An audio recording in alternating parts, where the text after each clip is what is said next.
Ambasadori i Bashkimit Evropian Mihajlis Rokas deklaroi sot se po sheh një përshpejtim të reformave në vend në të gjitha 51 hapat reformuese. Ai tha se gjatë grejs periudhës kanë punuar ngushtë me qeverinë dhe se nga 10 hapat e parapar pritet të përmbushen 9,5. Rokas foli edhe për kodin zgjedhor, i cili kundërshtohet ashpër nga opozita, për të cilin ai tha se aktualisht po zhvillon diskutime me partitë politike dhe se është e domosdoshme të arrihet konsensus. Vetë ligji është një ligj i mirë.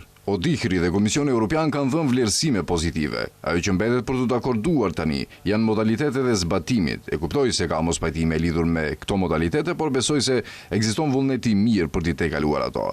Komisioni parlamentar për kodin zgjedhor tashmë është duke punuar dhe shpresoj që partitë për një çështje kaq të rëndësishme të ulen dhe të arrijnë konsensus për këtë temë të ndjeshme. Megjithatë, baza e ligjit dhe vetë ligji janë vërtet të mira. Ndërkaq, sa i përket ndryshimeve dhe plotësimeve të kodit zgjedhor, kryeministri Hristijan Mickoski tha se teksti është plotësisht i harmonizuar me rekomandimet e OSBE-s dhe ODIHR-it, por sipas tij, opozita po tregon papërgjegjësi. Ai përsëriti gatishmërinë për të biseduar rreth mënyrës së votimit të diasporës. Ne jemi të gatshëm të ulemi dhe të bisedojmë përsëri.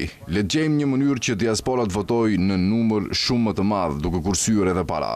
Nëse duhet, le të jetë me post ose në çfarëdo forme tjetër.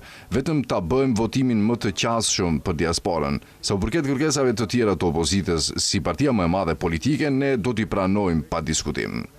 Ai shtoi se VMRO-DPMNE do të pranojë edhe propozimet që fleta e votimit të konsiderohet e vlefshme nëse rrethohet vetëm numri ose vetëm emri i kandidatit, si dhe ndryshimet që kanë të bëjnë me procedurat e ankesave pas zgjedhjeve.